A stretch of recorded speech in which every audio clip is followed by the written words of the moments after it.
네, 에이펙 정상회담 기간 중에 열린 두 번째 한미 정상회담이 마무리됐습니다. 협상 결과를 전문가와 함께 정리해 보겠습니다. 네, 스튜디오에 반길주 국립외교원 교수 나오셨습니다. 안녕하십니까? 안녕하세요. 자, 한미 확대 정상회담 끝나고도 한참 발표가 없어서 어떻게 되는 건가 상당히 이제 궁금했었는데 결국에는 이제 관세 협상은 타결이 됐고 외교 안보 분야에서도 이제 많은 그 공감대를 이루는 그런 결과가 나왔죠. 예. 어떤 부분 가장 주의 깊게 보셨나요? 저는 이번에 여러 가지 어려움도 있을 거라는 예상이 됐지만 네. 사실상의 원 패키지 타결이라는 점에 주목이 됩니다.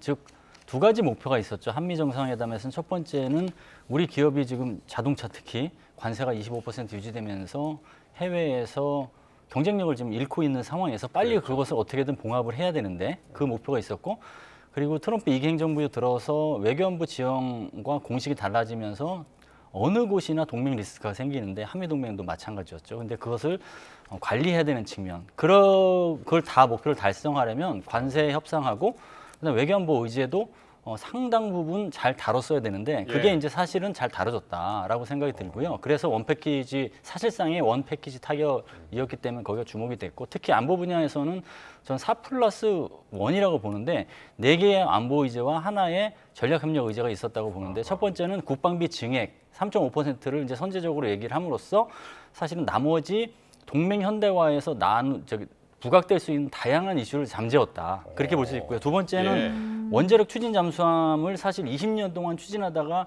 좌충우돌하다가 좌초되기도 했었는데 이번에 정상급에서 이거를 이제 주목을 받게끔 해서 트럼프의 긍정적인 어떤 답변까지 이끌어낸 것, 그 두 번째 이게 처음 나온 얘기가 아니었군요. 예, 원래 이제 내부적으로도 많이 추진했었고 그랬다가 미국의 의사도 타진했다가 이제 안 되는 경우가 많았는데 이번에 이제 긍정적인 답변을 받은 것이고요. 세 번째는 북핵. 북핵에서 북핵 공조에 대한 특히 이제 비핵화라는 부분이 이제 언급된 트럼프 대통령이 핵 보유국 계속 얘기하면서 비핵화 공조가 무너지는 것이 아니냐 네. 우려가 있었잖아요. 그걸 이제 챙긴 게 있고 조선협력을 통해서 미국의 군사 대비 태세를 유지하는 그런 게 이제 안보 분야에서 있었고 그다음에 하나가 이건 안보는 아니지만 사실 전략적 협력이 될 수 있는 게 핵 원료를 한국이 좀 확보하는 거. 그게 이제 원자력 협정을 현재 있는 협정을 최대치로 활용하는 거 플러스 개정까지 있는 거잖아요. 네. 그게 이제 4+1이 있고 그다음에 관세 협상은 그래도 이번에 뭐 부분 타결도 아니고 확실하게 타결됐고 우선 후속 조치가 많이 있겠죠. 그래 타결됐다는 측면에서 원 패키지들이라고 볼 수 있겠습니다. 예. 네, 이렇게 관세 협상 먼저 다시 조금 더 자세히 살펴보면요. 그 내용 중 주된 관심사 중 하나가 이제 대미 금융 투자 부분이었는데 3,500억 달러 중에 이제 현금 투자 2천억 달러로 합의를 했습니다. 김용범 정책실장의 브리핑 듣고 오겠습니다. 대미 금융투자 3,500억 불은 현금 투자 2천억 불과 조선업 협력 1,500억 불로 구성됩니다. 우선 2천억 불은 일본이 미국과 합의한 5,500억 불의 금융 패키지와 유사한 구조입니다. 다만 중요한 점은 우리는 연간 투자 상한을 200억 불로 설정하였다는 점입니다. 연간 200억 불 한도 내에서 사업 진척 정도에 따라 달러를 투자하기 때문에 우리 외환시장이 감내할 수 있는 범위 내에 있으며 외환시장에 미치는 영향을 최소화할 수 있습니다. 네, 이렇게 듣고 오셨는데요. 현금 투자는 2천억 달러로 합의를 했고 특히 연간 투자 상한이 200억 달러로 설정이 됐습니다. 이 정도면 적절한 수준이라고 보시는지요? 사실 한국이 목표로 삼고 있는 뭐 목표치와 미국의 목표치가 달라질 수밖에 없죠. 절충점을 찾아야 되는데 절충점이 미국에서 매년 250억 달러를 8년 내에 우리나라는 150억 달러를 뭐 10년에 이렇게 하려고 했는데 중간 지점을 찾은 거예요. 금액이 사실은. 중간이네요. 그러니까 예. 이제 이게 나름대로의 윈윈의 모습을 이제 보일 수 있는 그게 된 것이고요. 그럼 200억 달러가 우리나라 외환시장에 충격을 주고 리스크가 감내할 수 있는 만한 수준이냐. 한국은행의 기준으로 따지면 150억 달러에서 200억 달러는 수용 가능하다고 그랬잖아요. 이거 마지노선까지 됐기 때문에 구체적으로 이행해 나가는 과정에서 그 우려는 어느 정도 덜 수 있는 수준에서의 합의가 이루어졌다 이렇게 볼 수 있겠습니다. 상한선이지만 예. 그래도 이제 선방을 한 그 가운데 지점에서 딱 이제 절묘하게 찾았습니다. 근데 우리가 투자한 돈에 대한 그 원리금 보장도 이제 상당히 중요할 텐데 이게 그 방안에 대해서 이제 합의를 했고 그러니까 쉽게 얘기해서 우리가 투자하는 그 어마어마한 금액을 잃을 위험은 없다. 이렇게 보면 되는 건가요? 그렇죠. 투자는 했는데 엉근 상황도 힘들고 이게 뭐 이익도 없고 이런 상황에서 그냥 그 돈이 수포로 날아버리면 이게 이제 국민이 받을 이제 경제적 충격이 크기 그러니까. 때문에 제도적 장치 나름대로의 공감대 이런 게 필요한데 그런 것들을 이제 마련했다. 그래서 진행 과정에서도 계속 조율하고 따져볼 수 있는 그 발판을 마련했다. 그런 게 이제 핵심이었던 것 같습니다. 그래서 그런 측면에서도 이제 당장의 성과도 중요하지만 중장기적으로 관리에 나가서 원래 목표로 했던 것을 달성하는 게 중요하잖아요. 그래서 후자의 부분도 신경 썼다라는 내용이 포함된 것으로 평가됩니다. 네, 이렇게 3,500억 달러 중에 현금 투자 2,000억 달러 이야기를 좀 해봤고 나머지 1,500억 달러가 이제 조선업 협력 분야와 관련된 겁니다. 한미 조선 협력 프로젝트 바로 이 마스가인데 우리 기업 주도로 추진을 하고 또 보증도 포함하기로 했다. 이런 내용들이 오늘 들어왔어요. 어떤 의미인지 좀 짚어주시죠. 그렇죠. 이제 우선 우리 기업에서 조선 협력 관련해서 필요한 펀드도 조성을 하고 거기에서 이제 기업이 추진해야 될 다양한 것들이 있을 수 있고요. 신규 조선소도 건설한다든가 MRO 프로젝트를 뭐 확대한다든가 조선 인력을 양성한다든가 이런 게 필요한데 그거를 기업 차원에서 실제로 미래에 이게 양국에 도움이 되는 방향으로 끌어나가기 위해서 기업의 시각에서 주도하게끔 이제 놓은 게 있고요. 그리고 그 과정에서 필요한 어떤 그 대출 보증 이런 것들을 시중은행을 통해서 국내의 시중은행을 통해서 하게끔 장치를 마련했다. 그런 측면에서 이제 차이가 있는 것이죠. 예. 외교안보 분야 성과도 있었는데 이재명 대통령이 모두 발언에서도 이제 이야기를 했습니다만은 트럼프 대통령이 우리의 핵 추진 잠수함, 이거 아까 잠깐 말씀해 주셨는데 그 도입하는데 이제 공감을 표시했다고요. 예, 그렇죠. 네. 원자력 추진 잠수함이 이제 사실은 이게 그 전에 나와야 될 얘기가 해결료를 이제 한국이 확보하는 것, 그게 이제 원자력 협정 개정 혹은 현재 있는 협정 내에서 얼마나 활용하는 건데 사실은 원자력 추진 잠수함을 확보하려는 노력이 내부적으로 많이 있었는데 좌초된 상태에서 이 세 가지 즉 현재의 협정을 최대치로 활용하고 개정하고 그다음에 원자력 추진 잠수함까지 한 번에 묶어서 제안함으로써 나중에 뭐 벌써 요구를 했는데 또 요구하냐라는 것을 사전에 차단하는 그런 뭐 전략이 작동된 거라고 볼 수 있겠습니다. 네, 특히 이재명 대통령이 이제 우라늄 농축 해결료 재처리에도 좀 관심을 요청했거든요. 이 부분 어떻게 논의됐는지 좀 들어볼까요?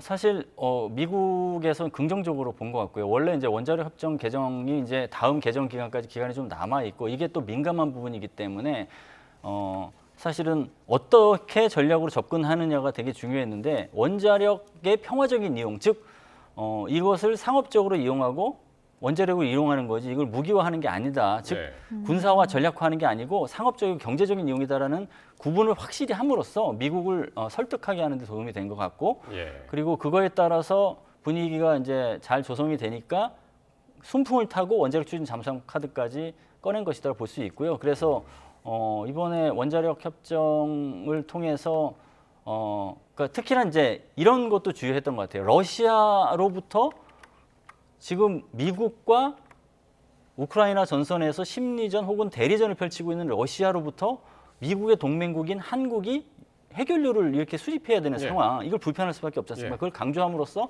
미국을 설득하는 유효한 카드 중에 하나가 됐다 이렇게 봅니다. 그거는 이제 북한 문제하고 한반도 비핵화하고도 이제 연결이 될 텐데 잠시도 이제 북한 얘기하면서 그 얘기도 좀 해주시고요.